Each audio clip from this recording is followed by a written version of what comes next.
Yuk jadi bagian dari dakwah kami. Dukung operasional dakwah dan sosial kami, raih pahala amal jariah yang terus mengalir sampai hari kiamat. Assalamualaikum warahmatullahi wabarakatuh.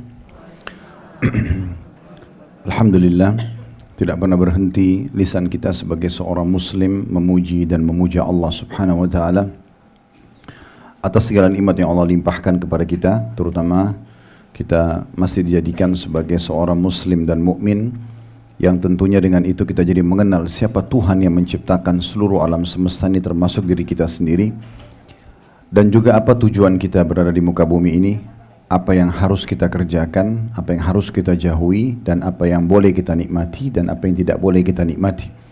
Sebagaimana kita sudah tahu dalam agama Allah, dalam agama Islam ada halal dan ada haram, dan itu sebuah kenikmatan yang luar biasa karena kita akan punya panduan hidup. Terlebih lagi Allah subhanahu wa ta'ala menghubungkan antara halal ini dengan thayyibah, yang berarti yang dibolehkan secara agama dan juga berkualitas tinggi.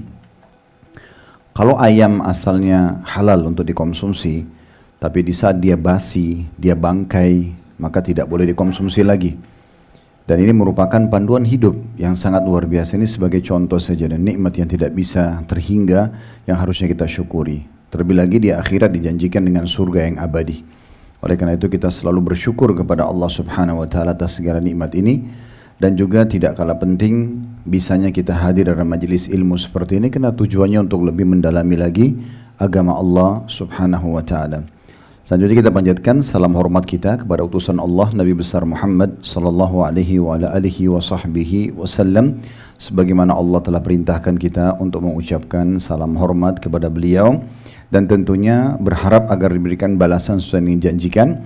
Satu kali salam hormat akan dibalas oleh Allah subhanahu wa ta'ala dengan 10 rahmat, yang berarti pengampunan dosa, peninggian derajat, pemenuhan kebutuhan, dan juga solusi dari permasalahan-permasalahan hidup. Ini kajian perdana membedah buku ini, dan memang metode yang kami gunakan ibu-ibu sekalian dalam setiap pengajian, dan alhamdulillah di playlist YouTube juga ibu-ibu bisa kembali kalau mau kuliah privat sebenarnya dengan kami tapi tanpa tatap wajah melalui media, itu sudah kami siapkan di YouTube. Tinggal masuk di Khalid Basalamah Official, nanti cari ada playlistnya, tinggal diklik, bisa dipilih. Tidak kurang dari 50 kajian kitab sudah kita bedah di situ. Jadi mau belajar akidah, mau belajar hadis, mau belajar fikih, mau belajar sejarah, semua alhamdulillah sudah ada di sana. Tinggal ibu-ibu jadwalkan sama keluarga, sama anak-anak. Hari Senin misalnya mau belajar bahasan kitab akidah, bisa belajar dari kitab Minhajul Muslim atau kitab Tauhid. Kalau mau belajar fikih, kita ada Bulughul Maram, kurang lebih 1534 hadis, semuanya sudah dibedah. Dan itu dalam berbagai macam bahasan-bahasan yang ada.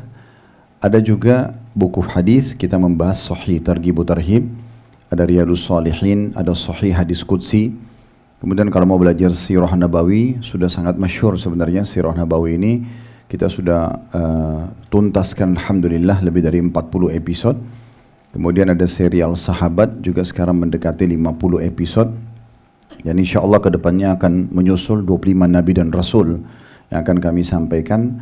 Itu tidak butuh waktu khusus.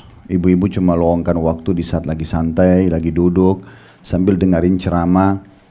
Kalau mau tidur, istirahat misalnya di malam hari, daripada sibuk dengan menonton sesuatu yang tidak mendatangkan manfaat secara keimanan, kan bisa tonton atau mendengarkan ceramah dengan berbagai macam variasinya ya. Cukup banyak, ada yang lain ada dosa-dosa besar, ada kajian buku-buku yang fokus kepada satu tema saja, kayak kita bahas sekarang ini kan buku kecil ini semua bahas tentang masalah sabar saja, kayak satu tema saja ya. Ada juga kajian khutbah Jumat, dan cukup banyak kajian-kajian tabligh akbar di luar kota ataupun di luar negeri. Semua alhamdulillah sudah kita upload dan tinggal di-download gratis. Kemudian Bapak Ibu bisa atau Ibu-Ibu bisa dengarkan serta sebarluaskan. Itu manfaatnya sangat besar. Baik, dalam pembedahan buku, metode yang kami gunakan, kita akan tidak tergesa-gesa menyelesaikannya, karena kita akan membedah dan mencari tahu mutiara-mutiara ilmunya. Jadi mungkin poin demi poin kita coba bahas pelan-pelan agar semuanya tuntas ya. Karena buku ini jangan dilihat kecilnya ya. Sekecil ini pun dia sampai ke penutup itu halaman 83. Ya. Jadi cukup panjang sebenarnya buku ini bahasannya, bermula dari halaman 1 di muqaddimah sampai halaman 83 di penutup ya. Nah, saya sarankan ibu-ibu kalau beli buku, maka yang pertama dibuka plastiknya ya. Karena biasa orang beli buku nggak buka plastiknya. Kalau buku ini tidak ada plastik, alhamdulillah. Sampai seringkali banyak orang beli buku double-double karena tertarik dengan judulnya, sampai di rumah ditaruh nggak pernah dibaca ya. Kemudian yang kedua, selain judul yang kita perhatikan tentu akan menarik buat kita, makanya kita mau beli karena ada judulnya, selalu perhatikan daftar isi. Karena daftar isi itu dia menjelaskan kepada kita apa yang penulis ingin bahas. Semua karya ilmiah harus ada daftar isi. Di situ dijelaskan, di daftar isinya ada selain pengantar, daftar isi, kemudian muqaddimahnya. Nanti kita akan fokus membahas masalah muqaddimah dari pendahuluannya ya. Karena pendahuluan ini penulis akan coba simpulkan apa yang dia ingin sampaikan 80 lembar ke depan ya. Jadi kalau ibu-ibu lagi nulis sebuah buku, itu di pendahuluan dia harus mewakili isi buku itu. Jadi kalau kita mau paham buku ini isinya apa, selain daftar isi, kita lihat juga muqaddimahnya ya. Itu dijelaskan ada 4 poin dalam muqaddimahnya: mentaati perintah Allah dan bentuk sabar yang paling sempurna, yang kedua wasiat yang agung, dan bekal yang paling pokok, kemudian hukuman berupa kerugian bagi orang yang tidak bersabar, dan pembahasan tentang sifat yang 4. Kemudian yang keempatnya, Anda tidak pernah menggapai kejayaan hingga Anda menelan kesabaran. Lalu mulailah masuk ke lembaran-lembaran yang beliau ingin bahas, menjadi inti bahasanya ada lembaran pertama sampai lembaran ke-8. Garis besarnya, lembaran pertama ini nanti definisi sabar dan pembagiannya. Kemudian lembaran keduanya sabar dalam Al-Quran Al-Karim, apa saja ayat-ayat yang menjelaskan tentang kesabaran dan memotivasi kita. Yang ketiga, sabar di dalam sunnah nabawiyah, dari hadis-hadis Nabi, ada hadis 1 sampai 10 nanti akan dibahas insyaallah. Lembaran keempat, perkara-perkara agung tentang sabar. Lembaran kelima, contoh figur orang-orang sabar. Ini juga kisah orang-orang sebelum kita, bagaimana mereka melalui kehidupan mereka dengan sabar. Lembaran keenamnya, faktor-faktor yang merusak sabar. Ini saya masih baca daftar isinya ya. Diikutin gak ini? Oh iya. Baik. Lembaran ketujuh, sebab-sebab yang dapat membantu untuk tetap teguh bersabar. Dan yang ke-8, di antara buah-buah kesabaran, lalu penutup. Nah, kalau ibu baru beli buku, tidak kita bedah seperti ini, supaya mau dihabiskan. Siapa di sini pernah beli buku baca sampai habis? Ada? Masya Allah. Kalau ada, bagus banget. Biasanya orang baca 2-3 lembar, 2-3 bab, selesai. Ya, disimpan, gak dibaca. Nah, gimana caranya supaya kita, kalau seperti sekarang kan memang kita bedah nih, setiap pertemuan kita bahas sampai selesai, maka itu namanya bedah buku ya. Tapi kalau ibu-ibu lagi sendirian, caranya kayak tadi, daftar isi dilihat.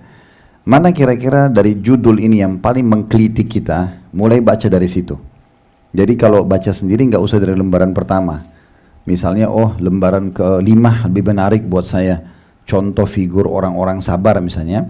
Nah, kita baca dari situ. Nanti itu akan mendorong kita untuk membaca semua buku. Karena kita akan tahu, oh ternyata ada korelasinya nih ya. Maka itu yang mendorong kita untuk bisa menyelesaikan buku-buku itu tentunya.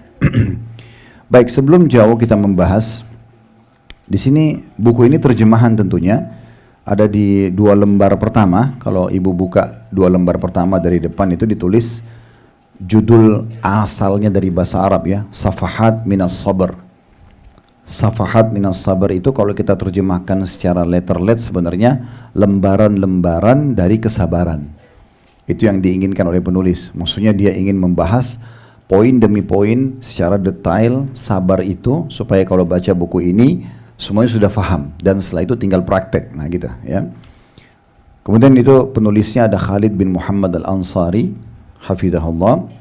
Terus diterjemahkan dalam edisi Indonesia supaya lebih mudah difahami, karena kalau dibilang lembaran-lembaran sabar mungkin orang tidak terlalu tertarik untuk membaca, maka boleh saja tentunya penterjemah mendatangkan judul yang penting tidak keluar dari esensinya ya. Yaitu di sini ditulis keutamaan dan buah manis sabar. Nah, dengan ini berarti kita kayak orang Indonesia lebih tertarik mau baca. Nah, memang seperti itulah kurang lebih ya. Jadi tidak harus letter-let. Dan ini diterbitkan oleh penerbit Darul Haq namanya. Ini salah satu penerbitan yang juga kami referensikan. Kalau ibu-ibu mau beli buku, cari Darul Haq, Pustaka Ibnu Katsir, Pustaka Ibnu Zaid, ya, dan beberapa pustaka-pustaka buku yang fokus untuk menyampaikan tentang masalah hal-hal mendasar ini. Baik Bapak Ibu sekalian, kita coba masuk dulu ke sebelum mukaddimah. Ada kata pengantar yang disampaikan oleh penulis. Di lembaran pertama pengantar itu setelah memuji Allah, ya, membaca 3 ayat yang paling mendasar tentang pentingnya orang bertakwa kepada Allah Subhanahu wa taala yang dijelaskan di dalam surah Al-Imran 102, ya ayyuhalladzina amanu taqullaha haqqa tuqatih wa la tamutunna illa wa antum muslimun. Bisa dilihat ya di lembaran pengantar ya. Ayat pertama itu saya tidak bacakan paragraf pertama, tapi saya langsung masuk ke ayat pertama. Wahai orang-orang beriman, bertakwalah kepada Allah dengan sebenar-benar takwa kepadanya. Maksudnya tunduklah kepada Allah dengan sebenar-benar tunduk. Kerjakan perintah, tinggalkan larangan, kemudian nikmati yang halal, jauhi yang haram. Nah, itu ringkasnya masalah takwa. Nabi Muhammad SAW di setiap momen pentingnya, ibu-ibu sekalian, pasti beliau mengingatkan 3 ayat ini. Yang pertama, Al-Imran 102 tadi, bertakwalah kepada Allah sebenar-benar takwa. Dan juga dikatakan jangan sekali-kali kalian meninggal dunia kecuali dalam keadaan Islam. Ya, jadi apapun pelanggaran yang terjadi, segera kembali kepada Allah dan jangan sampai tinggalkan agama yang mulia ini. Ya. Karena ada satu tiket VIP yang bisa menyelamatkan seseorang di akhirat nanti, yaitu Islamnya. Walaupun dia pelaku dosa, misalnya dia masuk neraka dulu, toh nanti dia akan masuk ke dalam surga ya setelah dosanya bersih, selama dia tidak membatalkan keislamannya. Selanjutnya An-Nisa ayat 1, ya ayyuhan nasu taqu rabbakumul ladzi khalaqakum min nafsin wahidah wa khalaqa minha zawjaha wa batha minhuma rijalan katsiran wa nisaa'a wattaqullaha alladzi tasaaluna bihi wal arham innallaha kana 'alaikum raqiba. Hai sekalian manusia, bertakwalah kepada Tuhan kalian atau Allah yang telah menciptakan kalian dari diri yang satu, maksudnya Nabi Adam alaihissalam, dan darinya Allah menciptakan istrinya Hawa alaihissalam, dan dari keduanya lah Allah memperkembangbiakkan laki-laki dan perempuan yang banyak. Ini ayat ini menolak rasisme ya. Kalau Islam mengajarkan nggak ada ini orang Arab, ini orang Melayu, ini orang bule, ini orang hitam, tidak ada. Semuanya sama-sama dari Adam. Tolok ukurnya orang itu beriman dan bertakwa sama Allah nggak? Gitu kan? Bilal itu orang berkulit hitam, mantan budak di masa jahiliyah, begitu masuk Islam dimuliakan oleh Nabi SAW, dinikahkan dengan seorang wanita Quraisy, diangkat menjadi muazzin Nabi. Bahkan di beberapa peperangan beliau menjadi panglima perang sampai di masa Umar radhiyallahu anhu. Ini pesannya di situ. Lalu dikatakan dan ini juga ada pesan pernikahan bertujuan untuk memiliki keturunan ya. Jadi muslimah harus faham. Jadi kita bukan seperti orang-orang non muslim yang sudah saya 1 anak saja ya, atau saya 2 anak saja. Selama Allah masih kasih kesempatan ibu melahirkan, itu amal jariah yang paling besar. Kata Nabi SAW, 7 hal yang akan paling banyak membawa pahala yang besar setelah meninggal. Dari 7 hal ini, selain tanah wakaf, sumur, segala macam, nomor satunya anak. Nomor satunya anak yang soleh dan soleha. Karena semua apa yang dia kerjakan akan kita panen pahalanya.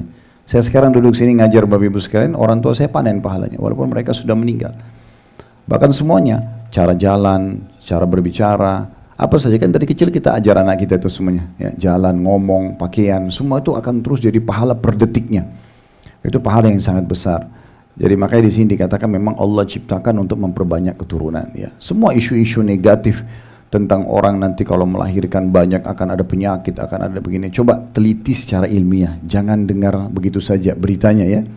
Karena banyak sekali yang terbantahkan secara ilmiah. Itu ada bahasan sendiri, tapi saya masih datangkan pesan dulu dari ayat ini. Ini Nabi selalu ulangi, setiap ada momentum, ada pernikahan, ada khutbah Jumat, ada apa saja, Nabi pasti ulangi ayat-ayat ini kepada umatnya. Lalu diulangi lagi, dan bertakwalah kepada Allah yang dengan mempergunakan namanya kalian saling meminta satu sama yang lain, berdoa, dan peliharalah hubungan silaturahim. Semua yang punya hubungan kerabat, jaga hubungan baik dengan mereka, terutama dari orang tua, kemudian baru kerabat-kerabat secara umum. Sesungguhnya Allah senantiasa menjaga dan mengawasi kalian. Ayat yang ketiganya Al-Ahzab 70 sampai 71 yang bunyinya ya ayyuhalladzina amanu taqullaha wa qulu qawlan sadida yuslih lakum a'malakum wa yaghfir lakum dhunubakum wa man yuti'illaha wa rasulahu faqad faza fawzan 'azima. Wahai orang-orang beriman, bertakwalah kepada Allah ya, dan katakanlah perkataan yang benar, jujur dalam setiap lini kehidupan kita, walaupun pahit, ucapin yang benar, selesai. Nggak ada konsep bohong dalam Islam ya. Lakukan, iya saya lakukan, maaf, selesai, kita perbaikin dan clear masalah di saat itu ya. Kalau kita berbohong maka akan ada bohong yang kedua, bohong yang ketiga, bohong yang ke-100, dan setiap ditanya masalah yang sama berbohong terus, berarti dicatat dosa terus. Tapi kalau kita jujur di awal perkara, memang ada masalah mungkin berat, tapi setelah itu selesai karena kita sudah jujur ya. Dan berapa banyak orang yang selamat karena kejujurannya, justru dimaafkan misalnya karena dia jujur.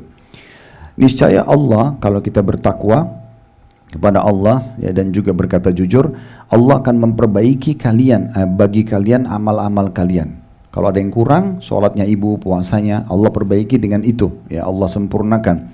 Dan juga mengampuni dosa-dosa kalian. Barang siapa yang mentaati Allah dan Rasulnya, maka sungguh dia telah mendapatkan kemenangan yang besar. Jadi 3 ayat ini saya bilang kenapa kita sebutkan, supaya ibu betul-betul bedah buku ini dari awal ya. Ini dari awal saya baca ini. Mungkin yang saya tidak baca cuma Bismillahirrahmanirrahim di lembaran pertama itu ya. Jadi kita bahas semua nih, sama judul juga sudah kita sebutkan, penerbitnya sudah kita sebutkan, judul asli bahasa Arab yang sudah kita sebutkan, pengantar. Sekarang kita dengarkan pengantarnya penulis. Amma ba'd itu maksudnya selanjutnya ya. Sesungguhnya sabar adalah salah satu kedudukan di antara kedudukan ubudiyah. Ibu tahu apa itu ubudiyah? Ibadah ya. Salah satu kedudukan ibadah, berarti pendekatan diri. Ubudiyah artinya ibadah. Kalau ibu bawa pulpen, ibu kasih garis bawah, tulis ibadah gitu biar faham ya.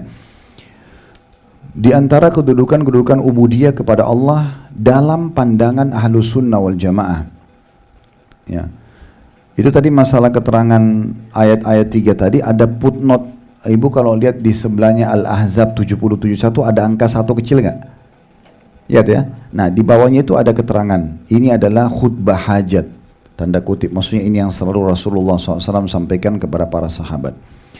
Kemudian tadi perkataan Ahlus Sunnah wal Jamaah ada keterangan juga di bawah ya. Mereka yang berpegang pada Al-Quran dan Sunnah sesuai dengan pemahaman sahabat. Lalu selanjutnya, dan ia adalah kendaraan seorang mukmin. Ibu pahami dulu, berarti ibu kalau sabar, ibu ibadah. Nah itu dulu. Itu pesannya ya, itu di pengantar awalnya. Menulis ingin sampaikan, ibu kalau sabar, ibu dapat pahala. Kita itu ibadah. Jadi jangan bilang, oh sabar saya ada batasnya, saya tidak mau bersabar, berarti nggak mau ibadah. Nanti kita jelaskan lebih dalam ya, kenapa dia ibadah. Tadi kan sudah dijelaskan, ada lembaran tentang ayat-ayat Al-Quran, ada hadis-hadis Nabi SAW, ada kisah orang-orang saleh. Ya. Jangankan kita, ibu-ibu sekalian, para nabi pun diuji. Dan ujian itu akan datang. Ada yang standar semuanya sama, ada yang lebih berat tergantung daripada kondisi keimanan dia atau dosa dia. Nanti kita jelaskan, paparkan panjang lebar. Tapi semua orang ada yang standar itu semua sama. Di sini contoh saya tanya, ibu-ibu ada yang tidak pernah flu di sini? Ada yang tidak pernah demam, sakit gigi, keseleo, ditipu orang, digunjing orang, difitnah? Pernah nggak punya masalah sama orang sama sekali? Ada standar, itu ujian namanya. Itu butuh kesabaran. Ada yang nanti levelnya tergantung imannya atau tergantung dosanya. Kalau tergantung imannya, misal kita lagi nggak ada apa-apa, kita lagi bagus-bagus saja, bagus hidup kita, pokoknya kita jaga hubungan baik sama orang, tapi ada saja orang yang tidak suka sama kita. Kita tidak ada masalah sama orang itu, bahkan kita tidak kenal. Nabi Muhammad SAW itu karena keimanannya sangat tinggi sampai Allah uji. Ada orang-orang munafik yang tidak suka. Setiap Nabi bentuk pasukan atau ambil satu keputusan, pasti mereka bilang, apa Muhammad ini? Masa di perang, waktu pergi perang Tabuk, Nabi SAW suruh sahabat semua berperang, itu 2 hari lagi mau panen kurma, dan itu pendapatan utamanya masyarakat Madinah. Tapi Nabi terima perintah dari Allah harus berperang di saat itu. Keluarlah semua orang-orang mukmin, sekitar orang lebih 30.000 orang, yang orang munafik gak mau keluar. Mereka bukan tidak mau ikut perang, mereka bilang, Muhammad apa ini ngajak-ngajak kita perang di musim panas? Kenapa nggak tunggu aja musim dingin atau teredah panas baru kita pergi? Maka Allah tegur mereka mengatakan, Qul naru jahannam asyaddu harra. katakan, hai Muhammad, panasnya neraka itu lebih daripada panasnya udara ini. Tapi ada orang yang tidak suka sama beliau. Para Nabi nggak buat masalah, ya.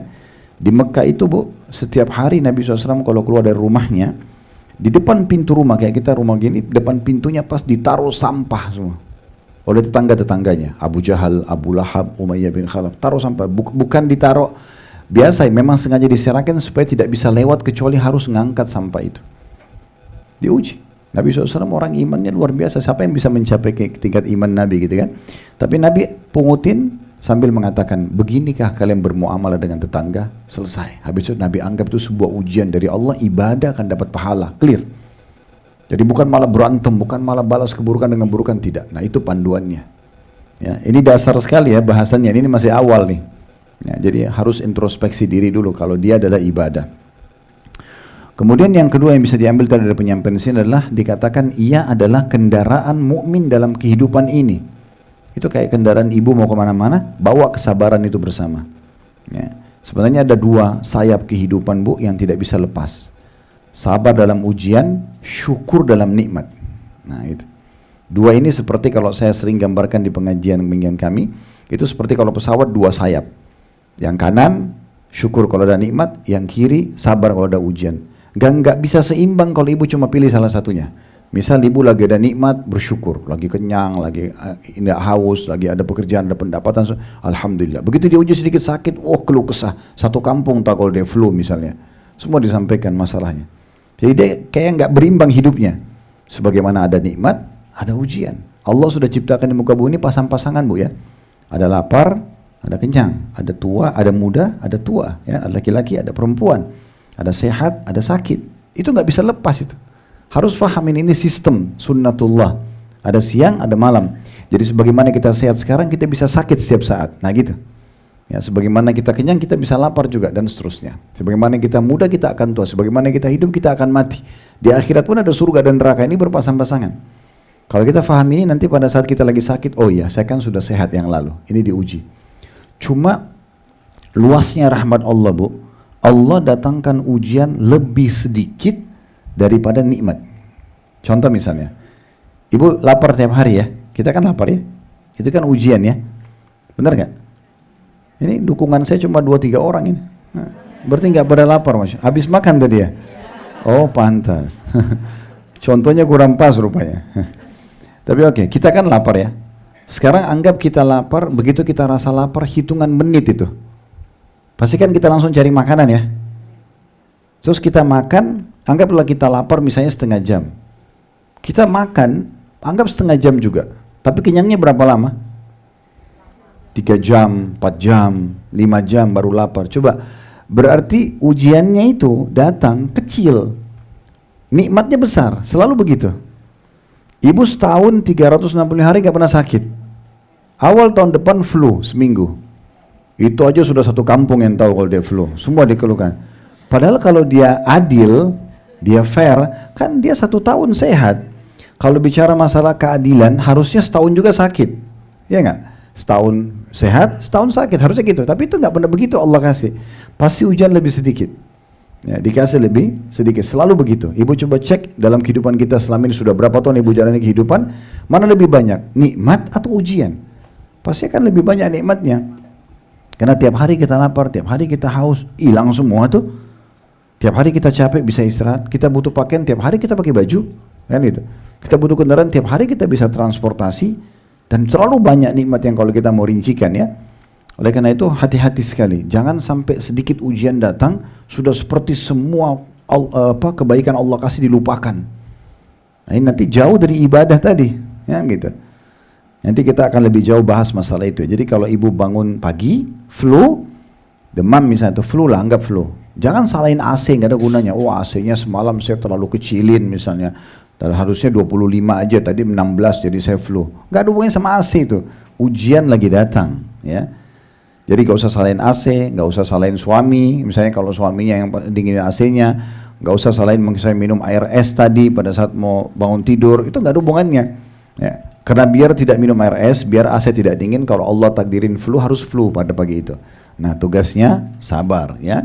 Kita terima itu keputusan Allah, lalu kita ikhtiar, cari jalan keluarnya. minum teh hangat, minum obat, konsultasi sama dokter. Nah oke, itu sabar namanya. Ya, dan Allah subhanahu wa ta'ala dengan kemahadilannya Bu, pasti akan memberikan ibu perangkat-perangkat di saat ujian datang. Coba pekah deh. Kita lagi sakit nih, ada pemikiran kita muncul untuk minum obat apa, ke dokter mana, dan termudahkan. Gitu. Saya pernah ketemu sama satu ibu pengajian sudah sangat tua di salah satu pengajian dulu di Jakarta Pusat. Mungkin umur ibu itu sudah 80 tahun. Datang, Ustaz, saya lagi sakit, saya ke Jakarta ini karena saya mau berobat. Ada penyakit apa gitu disebutin sama dia. Tapi dokternya nggak ada, jadi saya kepikiran. Saya waktu itu sebelum jawab itu saya langsung berpikir, subhanallah ibu ini 80 tahun umurnya. Sudah sekian tahun Allah kasih nikmat. Dan sekarang di pengajian pun masih bisa hadir dan makan sama jemaah. Artinya ada ujian datang, tapi ujian ini untuk apa disampaikan? Seakan-akan mengeluhkan Tuhannya kan gitu. Beda kalau konsultasi pada ahlinya, itu betul. Ibu lagi ada masalah dalam agama, tanya sama ustadz atau ustadzah, cukup mereka saja. Atau sedang sakit, bicara sama dokter di ahlinya. Jangan bicara sama semua orang. Kalau kita sama semua orang seakan-akan kita keluhkan, nih Tuhan saya uji saya nih. Kan jadi gak sopan sama Allah kan gitu. Karena gak ada juga solusinya. Seperti setiap ada masalah selalu cerita sama ibu dan ayah misalnya. Itu kan membebankan mereka. Bisa masuk dalam bab durhaka nanti sama orang tua. Sedikit ada masalah sama suami, ibu, ayahnya semua tahu lengkap informasinya. Untuk apa? Kenapa gak dipecahin sama-sama? Kenapa gak bijaksana duduk? Cari ahlinya, kembalikan kepada agama Islam. Ini yang benar atau salah ini harus Islam yang menilai. Baru kita jadi muslim yang benar. Siapa yang benar minta maaf, siapa yang salah memaafkan, buka lembaran baru, clear, selesai. Yang lalu-lalu semua tutup, ya. Terutama waya-waya bertengkar sama suami, hapus saja Bu, ya. Kalau sudah saling minta maaf, hapus, jangan disimpan. 1 tahun lagi duduk minum teh sama suami enak-enak, kamu pernah buat ini? Kapan suaminya bilang? Ini buktinya. Masih disimpan. Jadi dia lahirkan konflik sendiri. Sudah dong, udah minta maaf selesai, clear, buka aja lembaran baru. Siapa manusia yang nggak buat salah? Kan gitu contohnya ya. Nah itu yang harus diperhatikan. Jadi ini kendaraan hidup kita. Ibu pergi ke satu toko mau beli pakaian, nggak ada, biasa aja. Ya udah cari baju lain. Ini 2 hari kepikiran. Toko itu dicerita terus, toko itu saya datang, habis bajunya, tanya pegawainya kapan datang lagi barangnya, kenapa habis, siapa pembeli terakhirnya, panjang ceritanya. Ini terutama ibu-ibu ya, karena selalu dominan perasaan. Datang ke restoran janjian sama suami, pas mau masuk restoran, ternyata restorannya tutup. Biasanya kalau laki-laki itu, kami laki-laki ini dominan akal. Akal itu masalah solusi ya. Jadi kalau pas tiba restoran tutup nih, pasti akan berpikir suaminya, udah kita cari restoran lain aja. Perempuan kadang-kadang enggak turun dulu tanya ketuk, kenapa Bu tutup? Apa masalahnya? Dan seterusnya. Nah itu contohnya. Padahal udahlah, sabar aja. Maksudnya kalau enggak dapat ya sudah cari yang lain kan biasa aja. Baju ini enggak dapat beli baju lain, makan ini enggak dapat yang lain, kan gitu. Karena umumnya di muka bumi ini semuanya kemasan. Kemasan saja. Nih orang makan di daun pisang sama orang makan di piring emas. Bedanya apa? Kemasannya. Tujuannya makan. Kan sama aja. Jadi kalau nggak dapat makanan kesukaan ini, cari makanan yang lain. Biasa aja. Baju kemasan. Kan gitu. Nggak dapat baju yang ini, cari baju yang lain. Masih banyak solusinya kan gitu. Nah seperti itu. Jadi ini kendaraan hidup Bu ya. Ini pesan yang beliau sampaikan nih. Dan harus difahami sabar adalah kendaraan seorang mukmin dalam kehidupan ini. Yang dengannya dia dapat melewati berbagai urusan yang sulit. Makin ibu sabar, ya udahlah nggak bisa ini ya sudah, nggak bisa makan sana ya udah, dapat baju ini ya sudah, mudahin aja. Maka makin mudah dia melalui kehidupan. Dan dengannya ia dapat membangun kejayaan atau nama harum pribadinya. Orang kalau tidak banyak konfliknya, tidak banyak keluh kesahnya, itu harum namanya. Ya, orang muslim itu Bu harus menjadi orang yang tidak diketahui masalahnya. Ibu jalan, biarkan orang nilai ibu ini orang yang paling sempurna. Iya, nggak pernah keluh kesah, nggak pernah ngomong sama orang, ngobrol biasa aja. Apa kabar sana? Jadi nggak usah kita, kamu mau dengar nggak ceritaku? Wow, mulailah curhat tuh, 3 jam, 4 jam cerita sama orang. Kalau di depan kita ini orang yang kita cintai, misalnya orang tua kita nih ya. Kita tambah beban buat mereka kepikiran masalah kita. Dan banyak anak-anak gitu sudah berumah tangga, ribut sama suaminya, sama istrinya, sampaikan orang tua. Begitu baikan nggak disampaikan, orang tua kepikiran terus tuh. Kan masuk dalam bab durhaka itu. Tiba-tiba orang tuanya dengar, oh sudah safar sama-sama. Padahal tadinya sudah mau cerai ini ceritanya, kan gitu. Ini kan beban. Tapi kalau yang kita ceritakan di depan kita itu musuh, orang yang ibu baru kenal. Biasa baru di pengajian begini, mau dengerin nggak curhatan saya langsung. Minta nomor telepon langsung cerita. Buruk suaminya, buruk pembantunya, buruk kendaraannya. Ini satu waktu bisa jadi musuh. Karena kan kita baru kenal. Dan ibu kalau temukan ada orang baru kenalan sudah ceritakan keburukan, terutama tetangga bantalnya, suaminya, jangan berteman dengan dia. Satu waktu ibu pasti akan digosipin juga sama dia. Ya, jadi orang mukmin itu tidak begitu. Ngobrolnya itu konsultasi hanya sama ahlinya. Curhat, Ustaz saya mau curhat kan masalahnya bebannya berat. Wudu, sholat, curhat sama Sang Pencipta Allah. Karena kalau kita ada nikmat yang ciptakan kita Allah, yang ciptakan nikmat Allah, yang bisa menambahnya hanya Allah. Gak usah minta sama manusia. Kalau kita lagi ada masalah yang ciptakan kita, Allah yang ciptakan masalah itu, Allah yang bisa kasih jalan keluar, hanya Allah. Kayak gitu. Makanya para nabi-nabi, para orang-orang saleh, nanti kita dengar kisah-kisahnya ke depan, luar biasa mereka. Masalah apapun langsung kembali kepada Allah. Para salafus saleh itu, Bapak Ibu sekalian, kalau sendalnya putus, langsung angkat tangan ke langit, ya Allah sendal saya putus gantikan, minta sendal sama Allah. Ya, mereka mau makan, tidak ada makanan, ya Allah berikan saya makanan. Nanti baru kemudian ikhtiar. Jadi selalu sama Tuhannya dia minta. Masalahnya kita kadang-kadang Bu, karena belum faham masalah ini, kita mau minta sama Allah, nanti kalau sudah mentok sama manusia, udah 30 dokter datangi gak sembuh-sembuh, baru sholat malam, baru umroh, baru minta sama Allah. Kita diajarkan dalam Islam Bu, berdoa dulu baru aktivitas. Berdoa sebelum makan, berdoa sebelum tidur, berdoa sebelum keluar rumah, berdoa sebelumnya. Libatkan Allah dulu, baru gitu loh. Kan gitu. Baru kita libatkan manusia. Kalau ibu jadikan Allah nomor satu, Allah datangkan nanti orang-orang yang bantu ibu. Allah punya cara. Coba deh sebelum ke dokter, ya Allah engkau telah uji aku dengan penyakit. Antara ibu sama Allah saja. Ya Allah engkau telah jadikan ujian ini datang pada hamba-Mu, mudahkan hamba-Mu sembuh. Mudahkan dokter yang terbaik, resep terbaik. Nanti Allah kasih panduan tuh, dokternya cocok bener. Kan gitu. Tapi kalau kita tinggalkan Allah, kita pergi dokter ini, sibuk ngobrol sama dia, nanti nggak mentok. Akhirnya Allah juga buat dia kembali kepada Allah juga. Hanya ketemu sama satu orang, kenapa kau nggak sholat tahajud, kenapa kau nggak sedekah aja? Dari awal itu. Harusnya mulai dengan itu yang lain semua jadi mudah. Ini resep sederhana ini. Tapi jarang orang mau berpikir ke sana. Jadi sebenarnya jarangnya kita berkeluh kesah pada manusia itu menjaga nama harum kita. Ya. Karena ada juga gunanya. Kita bicara sama orang yang kita cintai, beban buat mereka. Kita bicara dengan orang yang tidak mencintai kita, baru kenal, ini masih bisa jadi musuh.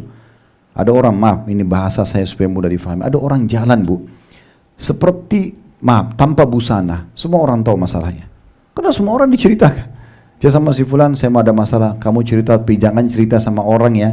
Tapi semua orang digituin. Jangan cerita sama orang, jangan sama orang. Dia sendiri yang sebarin. Jadi ibu kalau tersebar berita tentang ibu nggak usah khawatir, nggak usah cari-cari siapa penyebabnya. Ibu yang cerita mulainya. Kalau kita nggak cerita, masa orang tahu kan gitu.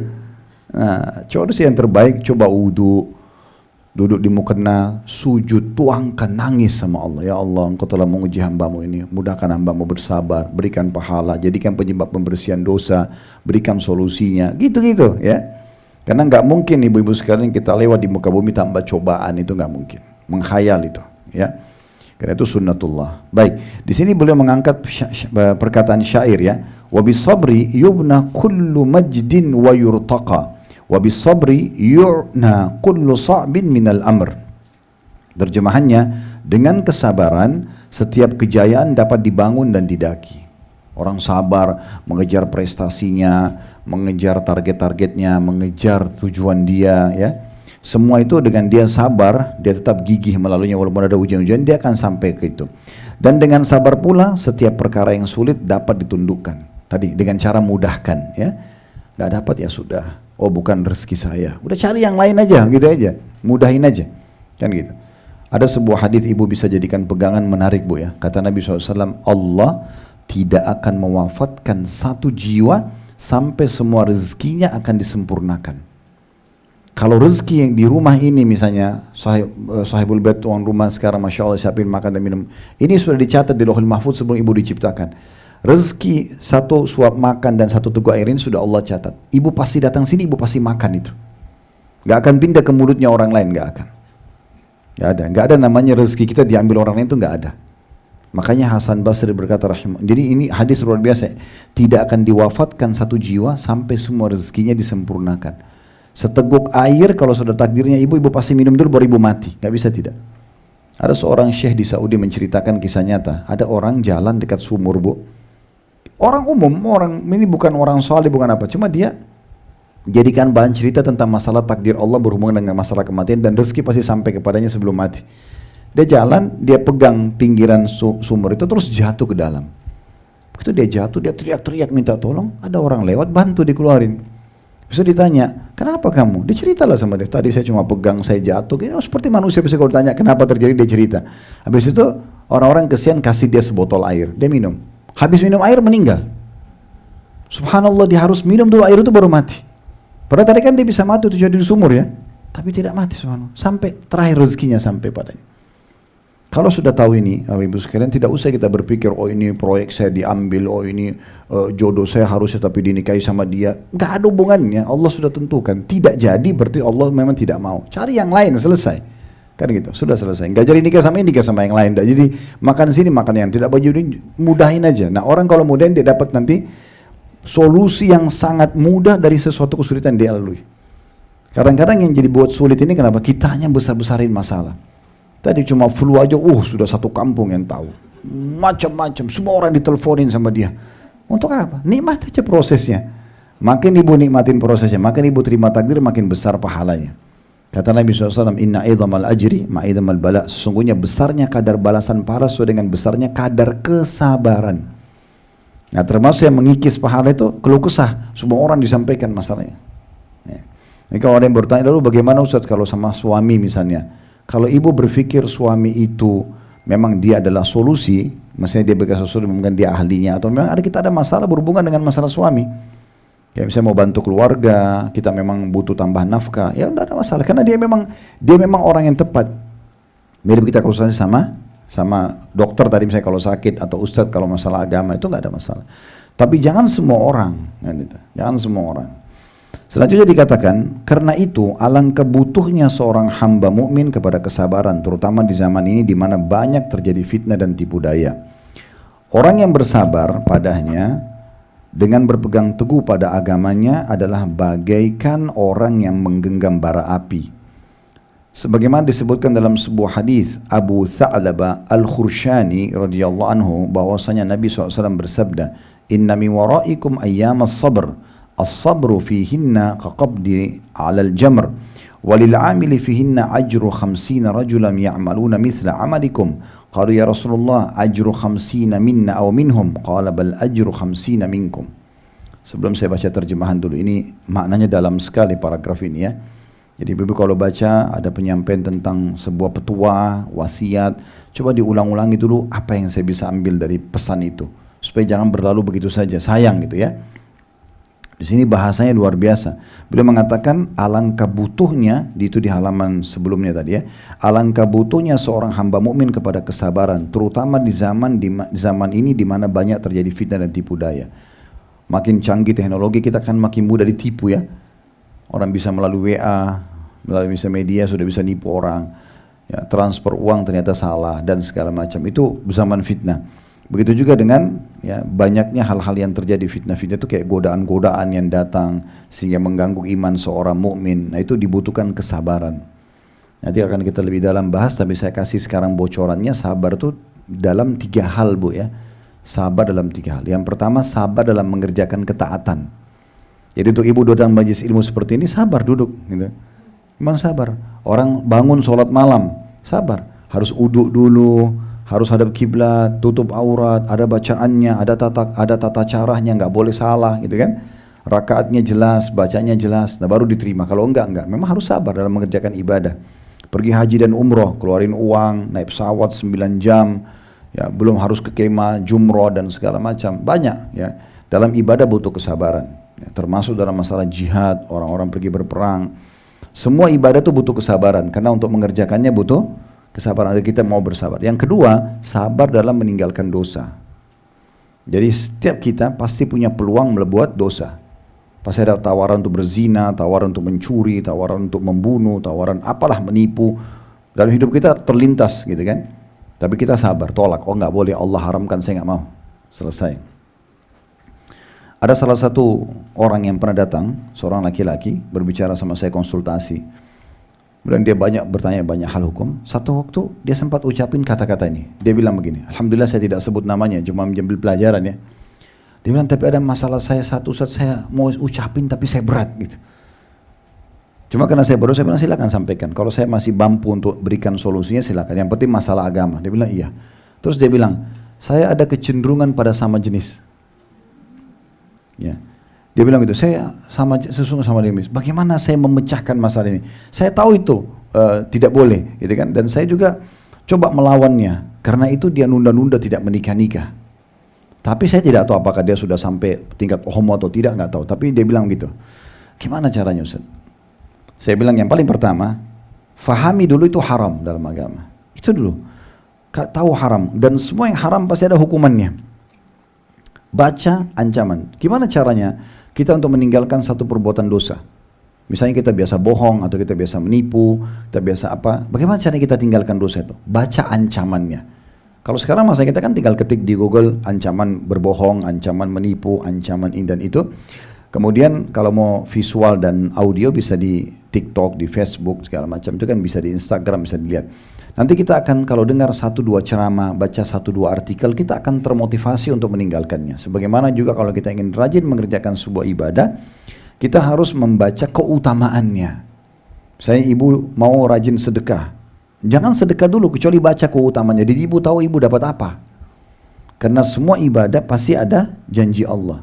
Pasti ibu dapat sesuatu. Ibu mau sholat 5 waktu, ibu mau bakti sama orang tua, mau jenguk orang sakit, mau apa saja. Semuanya baca dulu keutamaan. Tinggal ketik di Google keutamaan bakti sama orang tua, keutamaan sedekah. Baca sebentar aja, 5 menit. Dengarin potong-potongan ceramah. Kalau yang pendek-pendek biasa di Instagram. Ceramah kami udah banyak sekali, ratusan, mungkin sudah ribuan ceramah bisa dinonton. Banyak potong-potongan 1 menit tuh banyak sekali. Karena biasa kita ceramah gini sejam 2 jam, nanti dipotong-potong oleh teman-teman tim. Bisa dengarin. Habis itu nanti kita akan terdorong untuk mengerjakan ibadah itu. Nah seperti itulah gambarannya. Jadi saya bilang fahami itu adalah haram dalam agama. Dan haram itu berarti akan ada konsekuensi hukuman. Mirip kalau kerja di satu perusahaan, kapan seseorang itu menjadi pegawai yang berprestasi, ikutin semua SOP kantor, dapat yang dijanjikan, gajinya, bonusnya segala macam. Tapi kapan dia ugal-ugalan, dia datang telat, gak kerjain pekerjaan, maka dia sangat, kan itu pelanggaran, dia sangat dekat dengan hukuman. Minimal dapat surat peringatan 1, 2, lama-lama akan di PHK. Namanya rusak, hilang pekerjaan dan seterusnya. Nah itu sistem kecil di manusia. Begitu juga dengan sistem yang Allah buat.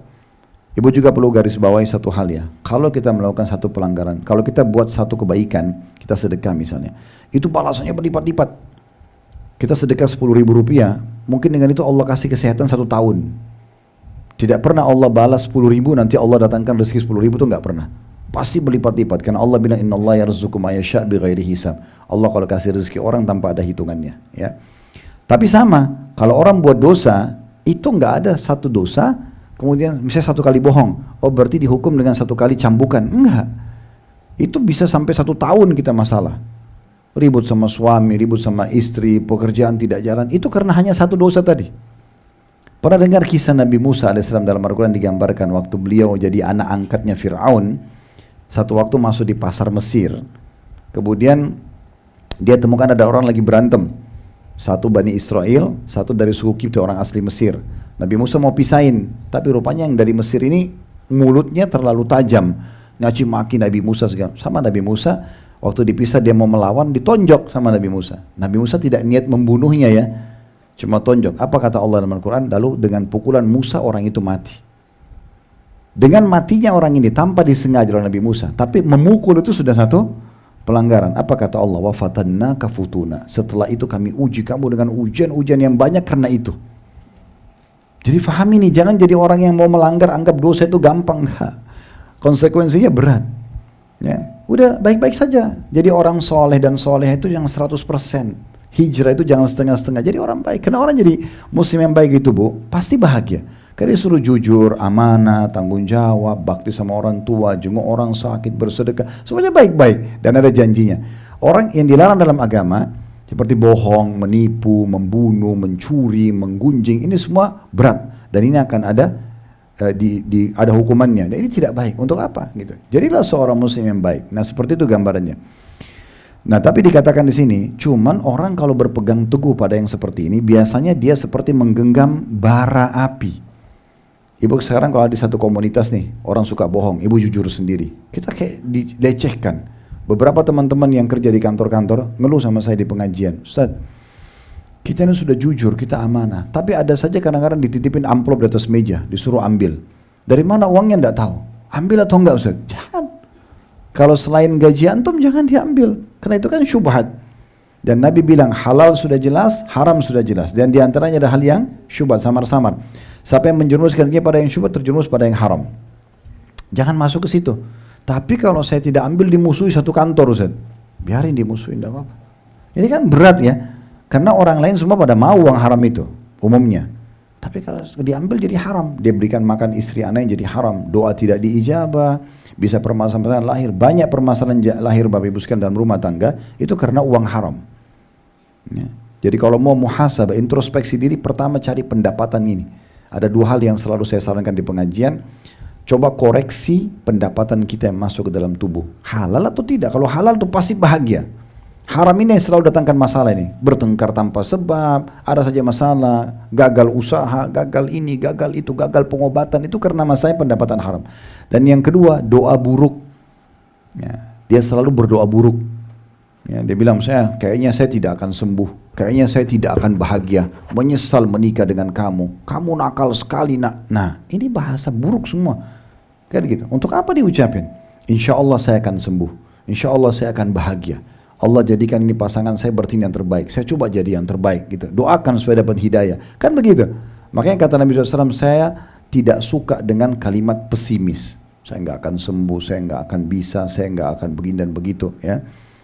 Tapi saya suka dengan al-fa'al. Kata para sahabat, ya Rasulullah, apa itu al-fa'al? Kata Nabi SAW, perkataan atau sifat optimisme. Saya bisa, Allah pasti sembuhkan. Saya berdoa lagi, mungkin tinggal 2-3 kali lagi berdoa. Banyak orang Bu, tinggal sekali lagi berdoa, dia berhenti. Saya kalau dia berdoa sekali lagi diterima.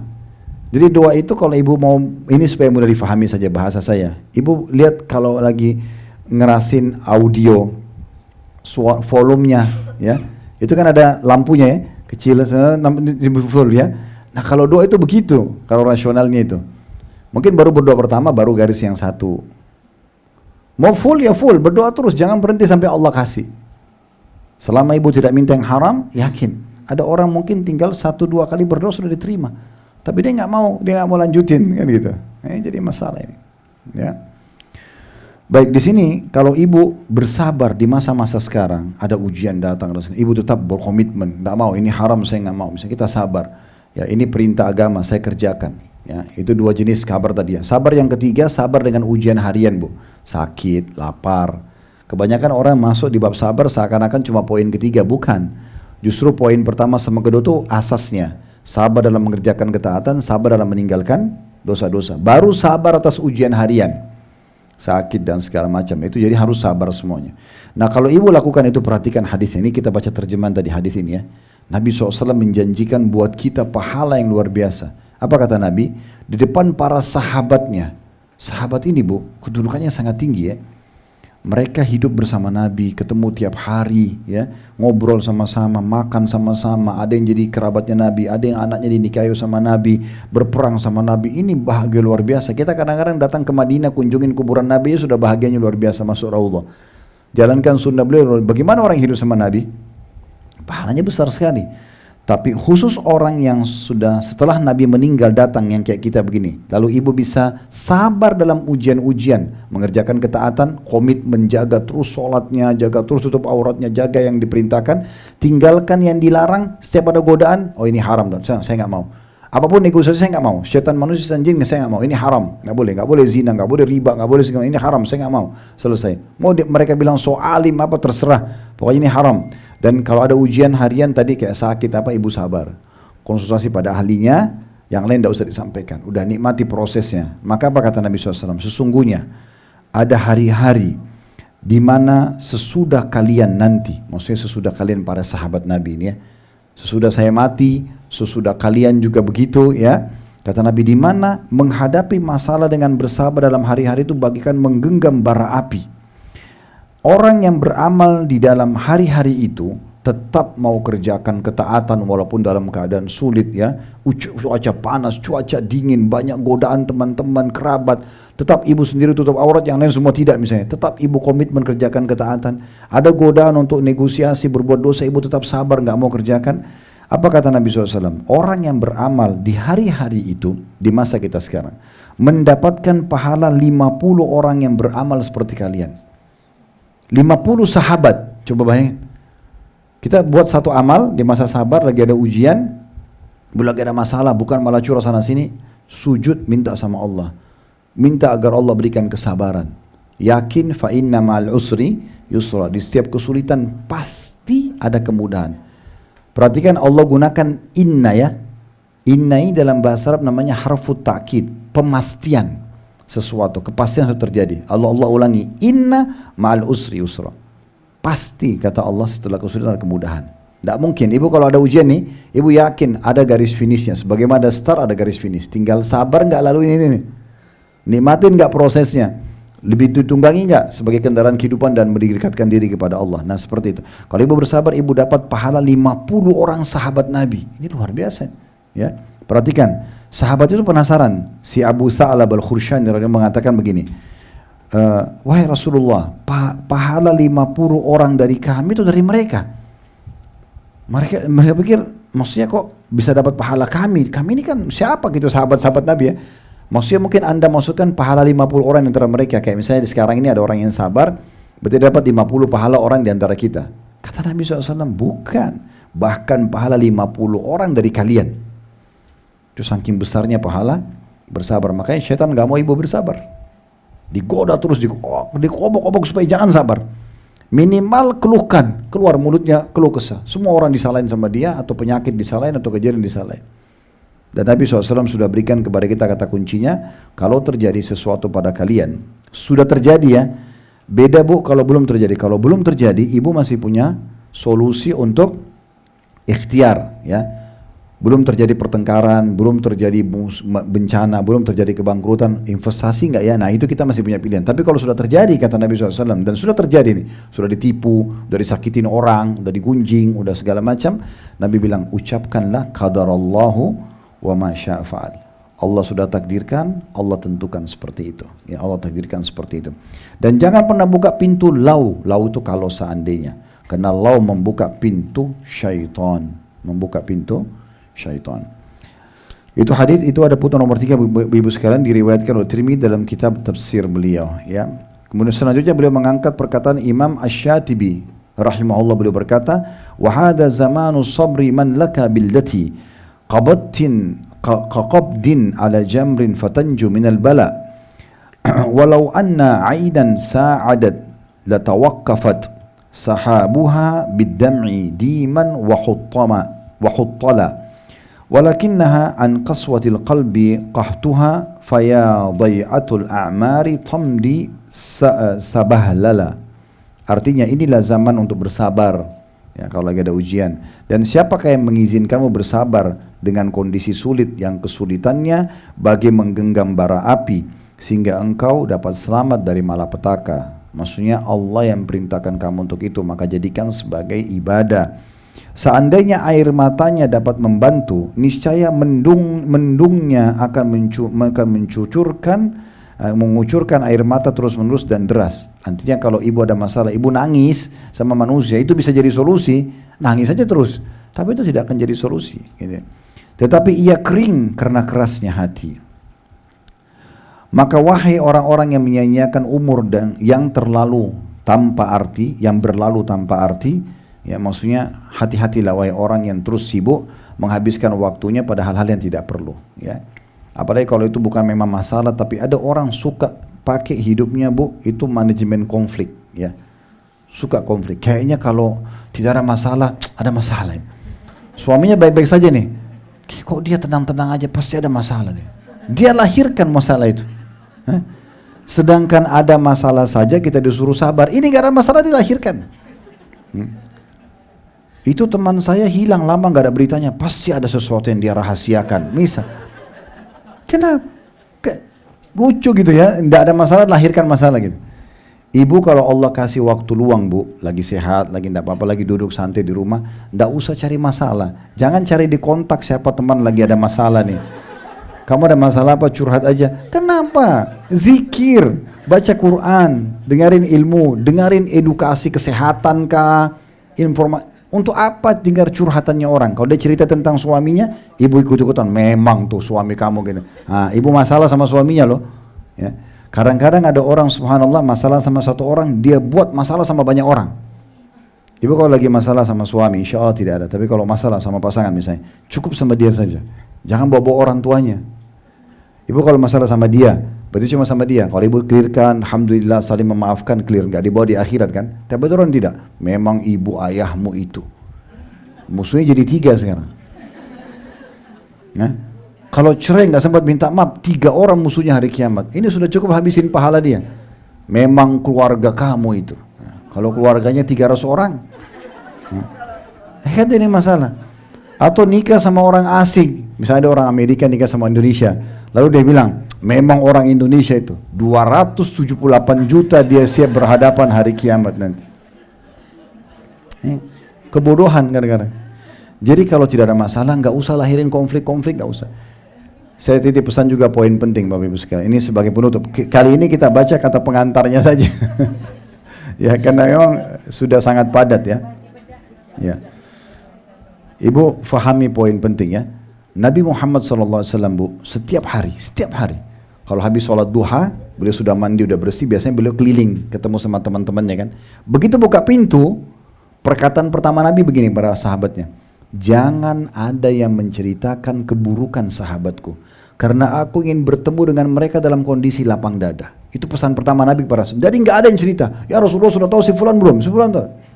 Kita kadang-kadang buka WA pagi-pagi baru buka, sudah tahu belum? Sudah tahu informasi buruk tentang rumah tangganya orang, pembantunya. Untuk apa? Makin kita tidak tahu makin bagus. Maaf, ini saya juga berbagi tips dalam masalah rumah tangga. Betul itu suami kita, betul itu istri kita.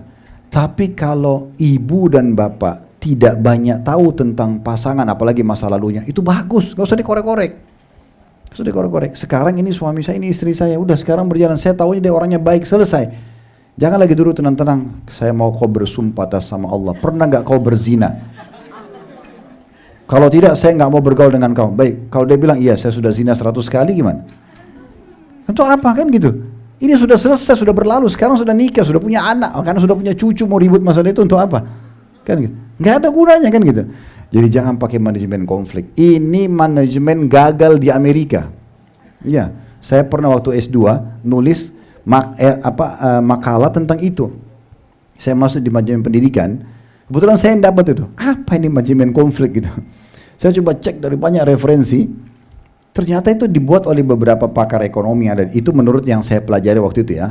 Beberapa pakar ekonomi di Amerika, mereka mau kembangin sebuah manajemen dalam perusahaan. Kemudian dia bilang, ya mereka bilang, kalau perusahaan itu jalan tidak ada konflik, yang berarti tidak sehat. Jadi dalam sistem itu mereka sengaja ajarkan agar ownernya lahirkan konflik. Kayak sengaja taruh dompet, uji jujur enggak ini pegawainya. Kayak ibu di rumah misalnya sengaja tes pembantu taruh uang jujur enggak sih? Untuk apa tes orang? Kalau udah ketahuan dia lakukan, tegur kan gitu. Kalau enggak lakukan untuk apa? Mungkin dia tidak pernah mencuri tapi karena ibu giurkan jadi mencuri kan gitu. Apa yang terjadi di Amerika itu dibuat begitu. Jadi kadang-kadang ownernya itu dianjurkan buat konflik antara 2 pegawai bu. Supaya ini curiga yang ini, jadi dia selalu dapat informasi apa yang dia tidak tahu gitu. Seperti itu. Ibu tahu itu gagal di Amerika. Kenapa gagal? Karena mayoritas pakar ekonomi lain membantah itu, nggak boleh. Tapi banyak umat Islam pakai ini. Manajemen konflik nggak ada gunanya. Jadi nggak usah lahirin konflik. Kalau sedang terjadi kita hadapi. Kalau tidak ada jangan dilahirkan. Nggak usah cari-cari. Syukur nikmati aja, banyak berzikir, banyak beribadah, banyak bersyukur sama Allah. Nikmati aja makanan, minuman enak-enak aja. Ya, kalau lagi makan enak, terima gosipnya orang, akhirnya marah, makanannya jadi nggak enak kan gitu. Ya, seperti itulah. Baik, terakhir beliau tutup dengan berdoa, kami mohon kepada Allah agar dapat mendatangkan manfaat dengannya, maksudnya dengan buku ini, dan agar Allah mengikhlaskan niat bagi kami dalam berkata dan berbuat. Sungguhnya Dia adalah yang maha menangani semua itu dan yang maha kuasa atasnya. Jadi maksudnya di sini beliau memberikan satu pesan juga ya Bu, ibu kalau mau apa-apa berdoa sama Allah, berdoa. Nabi Ibrahim sama Nabi Ismail AS waktu membangun Ka'bah itu perintah Allah ya. Mereka masih mengatakan setelah bangun Ka'bah, jelas dua nabi dua-duanya ikhlas. Mereka masih mengatakan Rabbana taqabbal minna innaka antas samiul alim. Wahai Tuhan kami, terimalah dari kami karena Engkau maha mendengar dan maha mengetahui. Wa tub alaina innaka tawwabur rahim. Terimalah taubat dari kami, sungguhnya Kau maha menerima taubat hamba-hambamu. Ya. Di sini beliau baca salawat pada Nabi SAW dan beliau mengatakan buku ini ditulis di Mekah. Di Makkah Mukarramah malam Jumat. Waktu tulis kata pengantarnya, ditulis ada tanggalnya 25 bulan 5 1414 Hijriah. Kita sekarang berapa Hijriah? 1446 ya. Jadi sudah sekian puluh tahun yang lalu ditulis buku ini ya. Ditulis oleh seorang yang sangat butuh kepada Allah, Abul Asim Khalid bin Muhammad bin Salih Al-Ansari ya. Jadi nanti ke depannya insyaallah kita akan masuk ke muqaddimahnya ya. Ini pendahuluannya. Silakan kalau ada pertanyaan.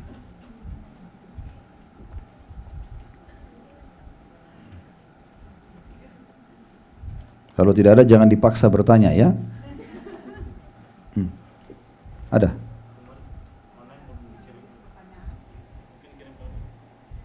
Kalau ada yang punya pertanyaan ditulis. Tapi pada sabar kok, Masya Allah, tidak usah bertanya gitu kan. Oke, mungkin ya nanti insya Allah kalau ada pertanyaan begini, saya juga sarankan ibu nanti kalau ke rumah, di rumah ibu bawa buku ini dibaca-baca di waktu lowong ya. Nanti kalau ada muncul pertanyaan tiba-tiba, oh yang ini apa nih, ibu tulis pertanyaannya. Bisa beli post-it ya, kertas yang biasa ditempel itu, yang warna-warni beli, tempelin di bukunya.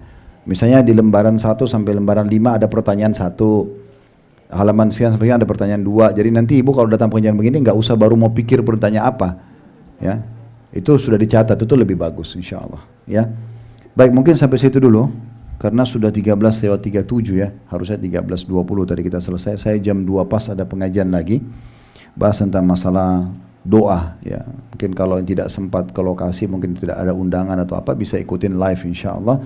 Kita bahas juga bedah buku tentang doa dan semua keajaiban doa itu. Kemarin sudah pertemuan pertama, ini pertemuan keduanya. Ya, Allahu a'lam. Bapak Ibu sekalian, mohon maaf yang belum sempat bertanya. Mudah-mudahan bisa dimaklumi. Kalau ada benar dari Allah, kalau ada salah dari saya mohon dimaafkan. Subhanakallahumma bihamdika, asyhadu an la ilaha illa anta astaghfiruka wa atubu ilaik. Wassalamualaikum warahmatullahi wabarakatuh.